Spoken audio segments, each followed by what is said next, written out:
জয় বৰুৱা আৰু সেই জয় বৰুৱাৰ যি গানে সকলোকে আপ্লুত কৰে আমি সেই জয় বৰুৱাৰ সৈতে উপস্থিত আছোঁ তেওঁৰ সৈতে কথা পাতিবলৈ যত্ন কৰিম জুবিন গাৰ্গ সন্দৰ্ভত তেওঁৰ সৈতে কিছু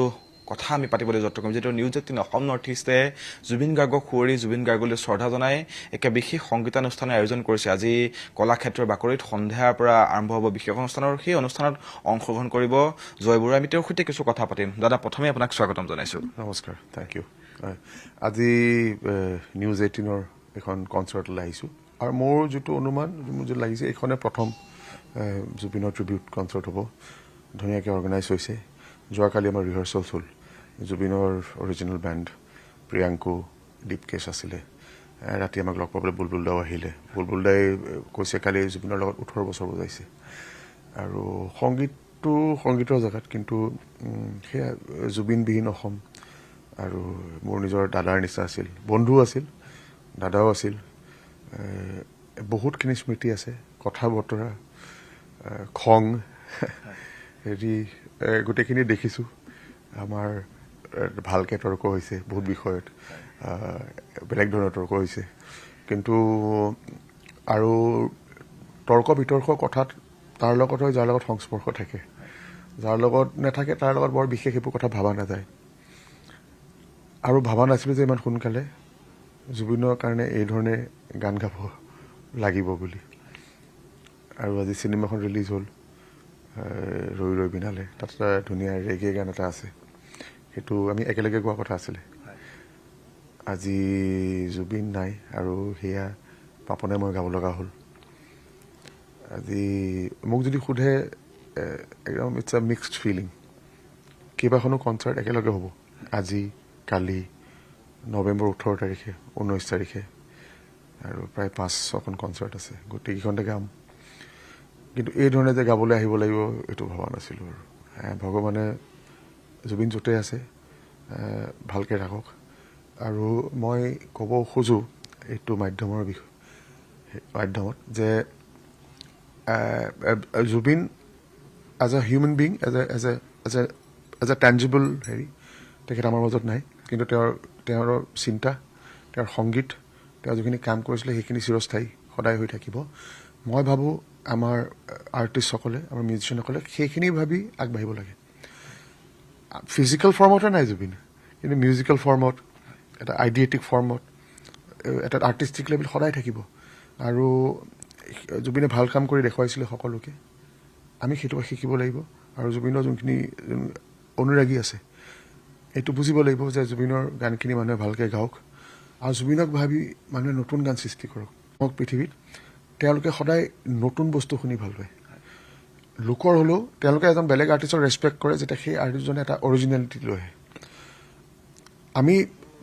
জুবিনক আমি মনত ৰাখিম আমাৰ ইম'শ্যন থাকিব কিন্তু জুবিনক আমি মনত ৰাখি হৃদয়ত ৰাখি আমি নতুন সৃষ্টি কৰিব লাগিব নতুন গান লিখিব লাগিব নতুন কথা ভাবিব লাগিব নতুন কবিতা লিখিব লাগিব নতুন কাম কৰিব লাগিব আৰু এই জুবিনক ভাবি কাম কৰাৰ দায়িত্বটো অকল আৰ্টিষ্টৰে নহয় কালি যোনে খেতি কৰিছে তেওঁ ভালকৈ খেতি কৰক প্ৰতিগৰাকী অসমীয়াৰ সেইটো যেনেকৈ আমি ভূপেন হাজৰিকা অকল সংগীতজ্ঞ বা আৰ্টিষ্টৰ কাৰণে নহয়তো তেওঁ সকলো অসমীয়াৰ কাৰণে আছিল আজি আৰ্টিষ্টৰ সেইটোৱে কথা নিজে বহি ভাবিছোঁ আজি এমাহত 30জন আৰ্টিষ্টেও যদি 5-10 হাজাৰকৈ টকা দিয়ে 30জনে 2-3 লাখ টকা হয়গৈ বছৰটোক চাবলৈ গ'লে যথেষ্ট টকা হয়গৈ আৰু অনুষ্ঠানবোৰে যদি দিয়ে ইমানখিনি আমি কৰিব লাগিব আৰু এইটো কৰিবলৈ আৰ্টিষ্টখিনি ৰেডি সেই কামটো যাতে আৰম্ভ হওক যোনখিনি মানুহে জুবিনৰ ফালে চাই ৰৈ আছিলে যে আমি হেল্প পাম কোনোবা ছোৱালী হওক চিকিৎসাৰ এনেকুৱা বহুত ষ্টৰী শুনিছোঁ ল'ৰা হওক কাৰোবাৰ ভৰি নাই খোজকাঢ়িছে কোনোবা স্কুল ফটো ব্লাইণ্ড সেইখিনি কিন্তু ৰৈ আছে সেইখিনি কিন্তু first line of help is the artist সেইগৰাকী জুবিন গাৰ্গ আচলতে অসমক ভাল পোৱা অসমীয়াক ভাল পোৱা প্ৰতিগৰাকী লোককেই মৰম কৰা সেই জুবিন গাৰ্গ আপুনি কেনেদৰে সেই জুবিন গাৰ্গৰ সান্নিধ্য প্ৰথমে কেনেদৰে হৈছিল বা জুবিন গাৰ্গক কেনেদৰে লগ পাইছিল যিহেতু বহু বছৰ হ'ল আপোনাৰো সংগীতৰ ক্ষেত্ৰখনত কাম কৰি অহা গান বা তেওঁৰ সৈতে যিসমূহ কাম কৰিছিল ৰথৌ বুলি হয়তো এটা গানো তেওঁৰ সৈতে আপুনি কম্প'জ কৰা গান এটা তেওঁ মই প্ৰথমতে কলেজত লগ পাইছিলোঁ জুবিন মোতকৈ ডাঙৰ আছিল আৰু ছিনিয়ৰ আছিলে বেলেগ কলেজৰ আছিলে কিন্তু জুবিনৰ এজন বন্ধু আমাৰ মই গুৱাহাটী কমাৰ্চত আছিলোঁ তেওঁৰ হোষ্টেলৰ আছিলে গৌতম চক্ৰৱৰ্তী খুব ঘনিষ্ঠ যোৰহাটৰ পৰা মোৰ জুবিনৰ চিনাকি নাছিলে কিন্তু গৌতমৰ থ্ৰুৱেদি জুবিনে গম পালে যে তাত এজন ল'ৰা আছে জয় যোনে গান গায় আৰু তেতিয়া মই গোটেই ৰক হেৰি আৰু গৌতমে ক'লে জুবিনক মানে ভাল গায় বুলি ক'লে আৰু আমি অলপ বেলেগ ধৰণৰ আমাৰ মিউজিক আছিল জুবিনে বিচাৰি আহিলে আৰু এদিন হঠাতে হোষ্টেল ওলালেহি এইটো আপোনাৰ 96 মানৰ কথা তেতিয়া আমি জুবিনৰ নামটো শুনিছোঁ গান ভাল পাওঁ আৰু কিন্তু লগ পোৱা নাছিলোঁ জুবিন আহি হোষ্টেল ওলালে এদিন আহি পেলাই তাৰপিছত বহি মেলি তয়কৈ আৰম্ভ হ'ল আৰু বিৰাট বিৰাট মৰম কৰিছিলে তেতিয়া মই মানে জুবিনে কয় মই তেতিয়া চিল গাওঁ অলপ ষ্টিং গাওঁ জুবিনে একদম বেলেগ পালে সোৱাদটো বেলেগ পালে জুবিনেও ষ্টিং শুনিছিলে হেৰি শুনি জুবিনে কিছুমান আৰ্টিষ্ট শুনা নাছিলে একেবাৰে আমি মানে এনেকুৱা এটা বন্ধুত্ব হ'ল যে এনেকুৱা লাগে বন্ধুত্বটো বহুত 10-15 বছৰ পৰা চলি আহিছে আৰু জুবিনে খুব এনকাৰেজ কৰিছিলে আৰু প্ৰথম লগ পাই তেনেকুৱা ধৰণৰ আৰু কি হয় আমাতকৈ ভূপেন হাজৰিকাহঁত বহুত আগতে ৰিটায়াৰ কৰিলে তেখেতে আৰু ইয়াত নাছিলোঁ কিন্তু আমি একেবাৰে ঘনিষ্ঠ ওচৰ পৰা পোৱা আৰ্টিষ্ট হিচাপে জুবিনক পালোঁ আৰু যিহেতু আমাতকৈ অলপ সময় বয়সত ডাঙৰ আছিলে ঘনিষ্ঠভাৱে পালোঁ দেখিলোঁ এজন আৰ্টিষ্ট কেনেকৈ হয় বস্তুটো আৰু সেইটো বৰ ফেচিনেটিং আছিলে জুবিনে যেতিয়া আমাৰ লগত অলপ চলপ কেতিয়াবা তাক মই ৰিকুৱেষ্ট কৰিছোঁ যে এইটো গান গাচোন যেতিয়া গাইছে আৰু মই তাকে মানে 80s 90sৰ আমি 80sত আচুৰ আন্দোলন আহিল AGPৰ আহিল আলফা এটা আহিল এইবোৰ বহুত অসমীয়া মানুহৰ বহুত আশাও আছিল আৰু কিছুমান কথাত কিছুমান বস্তু নহ'ল ভালে বেয়াই এখন দেশ এটা জাতি ভালে বেয়াই মাজেদি যায় কিন্তু জুবিনৰ গানে আকৌ এটা আশা আনিছিল তাৰমানে মানুহৰ মাজত মই সেইদিনা ৰিয়েলাইজ কৰিছোঁ জুবিনে যেতিয়া প্ৰথমবাৰ দূৰে দূৰে মোৰ লগত গাইছে তেতিয়া পাপনৰ কীবৰ্ডখন তেতিয়া পাপন দিল্লীত থাকে মই ইয়াৰ কলেজৰ শেষ ইয়াৰ তেতিয়া ৰবি শৰ্মাই মোৰ বন্ধু ক'লে যে আমাৰ বন্ধু এটা আহিছে মই পাপনক চিনি নাপাওঁ এবাৰ ধুনীয়া কীবৰ্ড এখন আনিছে আমাৰ চিন্তাবোৰ তেনেকুৱা আছিলে চাব যাবি নেকি মই বোলো ব'ল সেই একেটা কথা কোনোবাই জুবিনকো ক'লে তেতিয়া সেইদিনা আমি পাপনৰ দেউতাকে বৰ ধুনীয়া কীবৰ্ডখন প্ৰেজেণ্ট কৰিলে আমি পাপনৰ ঘৰলৈ গৈছোঁ তেতিয়া পাপন ৰবি জুবিন মই আৰু মই তেতিয়ালৈ বুজি পাওঁ যে আৰ্টিষ্ট এজনক কৈ দিব নালাগে গানটো গা বুলি মই বোলো তথাপি ক'লো জুবিন ইমান ধুনীয়া কীবৰ্ড এখন এটা গান গাই শুনাচোন জুবিনে দূৰে দূৰে গানটো গাইছিলে আজি যোনটো মই গাব যাম গানটো শুনিয়ে তাৰমানে এটা ফ্ৰেছনেছ এনেকুৱা লাগিলে এনেকুৱা এটা ধুনীয়া আশা যেন চব বস্তু ঠিক হৈ যাব চব ভাল হৈ যাব 96 97তো অলপ আছিলে কিছুমান খেলি মেলি পুলিচৰ চেকিং হয় হেৰি হয় আমাক সেইখিনি আগে পিছে পৰাগ দাসৰ হত্যাটো হৈছিল আৰু আমি গুৱাহাটী কমাৰ্চ কলেজ হোষ্টেলত আছিলোঁ সেই জেগাখিনিত অলপ বেলেগ হৈ আছিলে মুডটো কিন্তু তাৰ মাজত যেতিয়া আমি দূৰে দূৰে থাকিবা কিমান আৰু এনেকুৱা যেন এটা নতুন আশা লৈ আহিছিলে যে আকৌ চব ঠিক হৈ যাব সেইটো আছিল সেইগৰাকী জুবিন গাৰ্গে অসমীয়াৰ হৈ সকলোৰে হৈ কাম কৰি গৈছিল আৰু প্ৰতিটো গানত তেওঁ এটা নতুন আন্দোলন তেওঁ আনিছিল হয়তো সেয়া প্ৰেমৰেই হওক নতুবা বিষাদখিনি নাইকিয়া কৰিছিল প্ৰতিটো কথাত তেওঁ আচলতে সেইখিনি স্বতঃস্ফূৰ্ত হৈ উঠিছিল কিন্তু এই জুবিন গাৰ্গক শ্ৰদ্ধাঞ্জলি জনোৱা বা এতিয়া শ্ৰদ্ধাঞ্জলি জনোৱাটো সঁচাকৈ দুখৰ বিষয় কেনেকুৱা ধৰণে আজিৰ যিহেতু নিউজ 18ৰ বিশেষ অনুষ্ঠান তাত কেনেকুৱা ধৰণে ৰাইজক আপুনি আহ্বান জনাব যে জুবিন গাৰ্গৰ আচলতে মাতিবলগীয়া বিশেষ নিমন্ত্ৰণ দিবলগীয়া নাথাকেই জুবিন গাৰ্গ বুলি সকলোৱে আপুনি ওলাই আহিছে সকলোৱে দেখা পাই গৈছে কিন্তু আজিৰ অনুষ্ঠানটোৰ কাৰণে কেনেকুৱা ধৰণে আপুনি নিমন্ত্ৰণ জনাব মই এইটো একচুৱেলি গুৰুত্বপূৰ্ণ প্ৰশ্ন মই ভাবোঁ অনুৰাগী সকলো আহক জুবিনৰ কামখিনি তেওঁৰ গান তেওঁৰ সংগীত তেওঁৰ চিন্তা আকৌ চেলিব্ৰেট হওক জুবিনক মৰমেৰে জীয়াই ৰাখক শ্ৰদ্ধাৰে জীয়াই ৰাখক আৰু মই ভাবোঁ আজিৰ দিনটো সেইটো এটা শুভ আৰম্ভণি সকলো আহক সকলোৱে বিচাৰক জুবিনক ভালকৈ হওক আৰু নেক্সট নতুন আৰ্টিষ্টখিনিক যাতে ইনস্পিৰেশ্যন পায় আমি এনেকুৱা এজন আৰ্টিষ্ট হ'ব বিচাৰোঁ বুলি আৰু কেইটামান আচলতে প্ৰশ্ন নহয় আচলতে কথা পাতিছোঁ আপোনাৰ সৈতে জুবিন দাৰ সৈতে আপুনিও নিশ্চয়কৈ বহুখিনি কাম কৰিছিল সকলোতকৈ ভাল লগা আচলতে জুবিন দাৰ গানসমূহৰ ভিতৰত একেলগে কাম কৰা দুইজনৰে কলাপ কৰা যিখিনি আছিল কামখিনি এই সকলোতকৈ ভাল লগা গানটো আপোনাৰ কোনটো বা কেনেকুৱা ধৰণেৰে লয় আমাৰ ভাল মেমৰি আছিলে তাৰ প্ৰথম চিনেমাখনৰ যোনখন মানে মিছন চাইনা তাত আমি সেই এভৰি মৰ্ণিং কামছ বুলি এটা গান কৰিছিলোঁ চ' সেইটো বহুত মেমৰি আছে তাৰ প্ৰথম চিনেমা সি বম্বেলৈ গৈছে মোক গোৱাইছে আমি গৌতমৰ ষ্টুডিঅ'ত গাইছোঁ গানৰ শ্বুটিং হৈছে ঘৰত সেইটো এটা ডাঙৰ হেৰি আৰু মানে আমি ভেলাঘৰত আছোঁ ভেলাঘৰ জ্বলাই দিছে মানে ষ্ট্ৰীটত আছে চ' খুব এক্সাইটিং খুব ধুনীয়া আৰু মই সেইদিনাখন ক'বলৈ যাব লাগে মই ৰাতি কিবা শ্ব' আছিলে বেলেগ জুবিনে সেইদিনা সোনকালেও কৰি দিছে যাতে মোৰ দেৰি নহয় ধুনীয়া একদম মানে ডিচিপ্লিন ৱাইজ 2 ঘণ্টাৰ ভিতৰত শ্বুট শেষ মই ৰাতি 11:30 12টালৈ শেষ হৈছে চববোৰ কথা এতিয়া মনত পৰে নাই সেই জুবিন গাৰ্গক আচলতে সেই সময়খিনি জুবিন গাৰ্গৰ সৈতে থকা সময়খিনি নিশ্চয়কৈ মনত পৰে কেতিয়াবা মনত পৰে আজিৰ দিনটো মই ভাবোঁ শুভ আৰম্ভণি হৈছে আৰু ইয়াত মই এটা কথা ক'ব খোজোঁ যে আজিৰ পৰা আৰ্টিষ্টখিনিয়ে পাৰফৰ্ম কৰক, গান গাওক, আৰু জুবিনে যেনেকুৱা অনুষ্ঠানত বা যেনেকুৱা যাক যাক হেল্প কৰিছিলে সেইখিনি হেল্প আকৌ মিউজিকৰ থ্ৰুৱেদি আকৌ যাওক মানুহলৈ, সেইখিনি ৰৈ গৈছিল আৰু মই জানো সেইবোৰ ৰৈ গৈছে। মইতো ভাবোঁ সেই কেইজনমান আৰ্টিষ্টে এমাহে যদিও কিবা এটা দিয়ে বহুত পইচা জেনেৰেট হয়। সেইটো এটা কাৰেক্ট জেগালৈ যাওক, মানুহৰ হেল্প হওক, আৰু জুবিনৰ কাম চিন্তা ধুনীয়াকৈ মনত ৰাখি সেই আশীৰ্বাদ লৈ ভাল কাম কৰি যাওক। জুবিনৰ কেতিয়াবা আপুনি গান শুনেনে, যেতিয়া নিজৰ গানটো মানে আছেই, তাৰ বাহিৰেও জুবিন গাৰ্গৰ কেতিয়াবা তেনেদৰে গান শুনা হয়নে আপোনাৰ? মনত পৰিলে জুবিন গাৰ্গৰ ইয়াত শুনা হয় কিছুমান গান। মই এতিয়া ধৰা আজি দূৰে দূৰে গাব যাম, কিন্তু মই মেমৰি হিচাপে সেইটো গানে শুনি থাকোঁ যে আমি কেনেকৈ লগ পাইছিলোঁ অনুষ্ঠানত, ধুনীয়া ধুনীয়া গান বহুত আছে জুবিনৰ। আৰু জুবিনৰ গান বুলি ভাবিলে মই একচুৱেলি জুবিনৰ উৎপল শৰ্মাৰ এছ'চিয়েশ্যনটোত ভাবোঁ, এনেকুৱা এটা ধুনীয়া এছ'চিয়েশ্যন। মই জানো সেইবোৰ, আৰু উৎপল দা ইমান এজন টেলেণ্টেড আৰ্টিষ্ট, জুবিনৰ মেণ্টৰ। ইমান এজন আৰ্টিষ্টে এমাহে যদিও কিবা এটা দিয়ে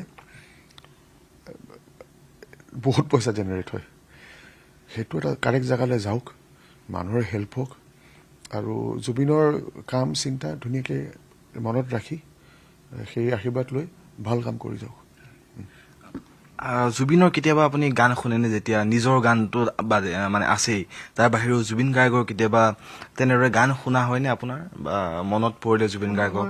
শুনা হয় কিছুমান গান। মই এতিয়া ধৰা আজি দূৰে দূৰে গাব যাম, কিন্তু মই মেমৰি হিচাপে সেইটো গানে শুনি থাকোঁ যে আমি কেনেকৈ লগ পাইছিলোঁ। ধুনীয়া ধুনীয়া গান বহুত আছে জুবিনৰ। আৰু জুবিনৰ গান বুলি ভাবিলে মই একচুৱেলি জুবিনৰ উৎপল শৰ্মাৰ এছ'চিয়েশ্যনটোত ভাবোঁ, এনেকুৱা এটা ধুনীয়া এছ'চিয়েশ্যন। আৰু উৎপল দা ইমান এজন টেলেণ্টেড আৰ্টিষ্ট, জুবিনৰ মেণ্টৰ। ইমান এজন সুন্দৰ মানুহৰ মানে in his light, not in his shadow, in his light Zubeen ডাঙৰ হ'ল। এনেকুৱা এজন গুৰু পালে, আৰু সেই গুৰু থ্ৰুৱেদি অসমবাসীক আৰু সকলো মানুহক ইমান এটা ধুনীয়া মিউজিক দি দিলে, ইমান ধুনীয়া চিন্তা দিলে, ইমান ধুনীয়া ইম'শ্যন দি গুচি গ'ল। আমাৰ একচুৱেলি এই অসমীয়া ভঁৰালটো ইটছ ভেৰি ৰিচ। মোৰ কেতিয়াবা লাগে মানুহে বেদনাত আহি সেইটো বুজিয়ে পোৱা নাই। তাৰমানে কিমান ৰিচ আমাৰ ভূপেন হাজৰিকাকে আৰম্ভ কৰি আমাৰ কালজয়ী গীত আছে, মানে কালজয়ী গীত, আৰু মানে কেনেকৈ ক'ব লাগে বুজি নাপাওঁ, এইটো মানে বিশ্ব বিজয় কৰি যাব পৰা সংগীতৰ চিন্তা আছে। এই চিন্তাখিনি, এই সংগীতখিনি আমাক আৰু বহল উদাৰ মনৰ কৰিব লাগিব, আৰু ইয়াৰ পৰা যাতে আমি শিকি এই সংগীত আৰু এই সৃষ্টিৰ পৰা আমি শিকি আমি ভাল মানুহ হওঁ, ভাল কাম কৰোঁ, আমি আমাৰ নিজৰ সকলো মানুহৰ ওচৰৰ মানুহক হেল্প কৰি আগলৈ লৈ যাওঁ, আমি নিজক নিজে চিনি পাওঁ, দেশক আগলৈ লৈ যাওঁ। কোনকেইটা গানে, জুবিনৰ কোনকেইটা গানে হৃদয় চুই যায় আপোনাৰ? বা আজি যি অনুষ্ঠান আছে আপোনাৰ, সেই অনুষ্ঠানত কোনকেইটা গান আপুনি দৰ্শকক, শ্ৰোতাক শুনাব বিচাৰিব? মইতো মই গোৱাৰ ভিতৰত আজি মই দূৰে দূৰে গাম। সেই গানটো মই জুবিনৰ পৰা প্ৰথম শুনিছিলোঁ তাৰ মুখত। জুবিনৰ একদম বিগিনিং অনামিকাটো গাম। সেইটো এটা বহুত চেঞ্জ আনিছিল। মই সেইটো গান ভাবিলে মই উৎপল দা, কৈলান দা, সকলোখিনি মানুহ যোন জুবিনৰ লগত জড়িত আছিল, আৰু এটা নতুন মিউজিক লৈ আহিলে, এটা মানুহক নতুন আশা দিলে। সেই গানটো সেইকাৰণে মোৰ কাৰণে ইম্পৰ্টেণ্ট। আৰু মোৰ কাৰ পৰশটো ভাল লাগে। মই বম্বে যোৱাৰ আগে আগে মোক দিল্লীত জুবিনে সেই গানটো আনিবলৈ শুনাইছিলে মোক।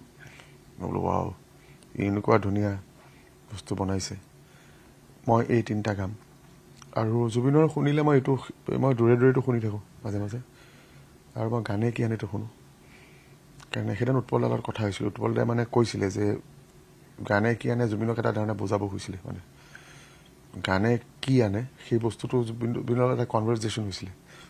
জুবিনে কৈছে, উৎপল দাই কৈছে, তেতিয়া মই সেইটো বস্তু বনাব খুজিছিলোঁ যে গানে আনে কি, কাৰ মাজত কেনেকুৱা প্ৰভাৱ, কি এটা চিন্তা বা এটা ভয় বা এটা আশা। চ' কাৰণে এইবোৰ চিন্তা লৈ সেই মানুহবোৰে এটা জীৱন আগবাঢ়ি গ'ল, আৰু অসমক এটা সাংঘাতিক এটা ট্ৰেজাৰ আগবঢ়ায়। মানে it's a big treasure that has been forwarded to generations. সেইটো মোৰ আটাইতকৈ প্ৰিয় এই 2-3টা গান। শেষত কি ক'ব বিচাৰিব? জুবিন গাৰ্গৰ গোটেই যদি দিশটো সামৰি, বা জুবিন গাৰ্গৰ জীৱনৰ কথা সামৰি, আপোনাৰ সৈতে থকা স্মৃতিখিনি জুবিন গাৰ্গৰ সৈতে কেনেকুৱা ধৰণে ৰাইজৰ আগত ক'ব বিচাৰিব? I don't know if I have the answer to this. কিন্তু মোক যদি সোধে মই ভাবোঁ জুবিনৰ ইমানখিনি ভাল আছিলে আমি সেইখিনি লওঁ, সেইখিনি আশীৰ্বাদ হিচাপে থাকক। আৰু আজি আমি যিটো দেখিলোঁ এই কিছু ভুল মানুহৰ কাৰণে কিছু খেলি মেলি হৈ গ'ল। মানুহে শিকক কেনেকুৱা মানুহৰ লগত মানুহ থাকিব নালাগে, মানুহে মানুহক চিনি পাওক। আৰু তাত কোনটো হিংসাত্মক ভাৱৰ কাৰণে মই কোৱা নাই। মানুহৰ কেনেকুৱা মানুহৰ লগত থাকিলে নিজৰ চিন্তাধাৰাৰ উন্নতি হয়, আগলৈ যাব পাৰে, ভাল কাম কৰিব পাৰে, সেইটো চিন্তা কৰক। এনেকুৱা ভুল যাতে আৰু কাৰো লগত নহয়। আৰু ইয়াত এটা খুব ডাঙৰ কথা আহে যে আৰ্টিষ্টৰ লাইফটো কেনেকুৱা। ভাল পাওঁতে চবেই ভাল পায়, কিন্তু আজি জুবিন নাই, চবৰ ওপৰত খং। এইটো কিয় হৈছে? জুবিনটো এনেকুৱা নাছিল। মইতো আজি এবছৰমান এইটো কথাই কৈ আছোঁ, হৰমেন বৰুৱা যেনেকৈ নাইকিয়া হৈ গ'ল, গুচি গ'ল পানীৰ মাজলৈ, জোতা চেণ্ডেলযোৰ খুলি কোনোবাই কৈছে সেৱা কৰি সোমাই গুচি গ'ল। অসমীয়া সংগীতৰ তেওঁতো এজন বেলেগ ধৰণৰ ৰজা, চিনেমাৰ। আজি সেইজন মানুহ নাইকিয়া হৈ গ'ল, জুবিন নাইকিয়া হৈ গ'ল। আৰ্টিষ্টৰ লাইফটো ইমান ইজি নহয়। মানুহে আৰ্টিষ্টক মৰম দিয়ে বহুত, কিন্তু মৰমটো যাতে ভালকৈ আৰ্টিষ্টজনে পাওক, জীয়াই থকা সময়খিনিত তেওঁ শান্তিৰে থাকিব পাৰে। আৰ্টিষ্ট কমিউনিটিটো সৰু আৰু খুব প্ৰেচিয়াছ, সেইটো আৰু মৰম আৰু অলপ আশীৰ্বাদ লাগে। ধন্যবাদ জনাইছোঁ দাদা ইমানখিনি সময় দিয়াৰ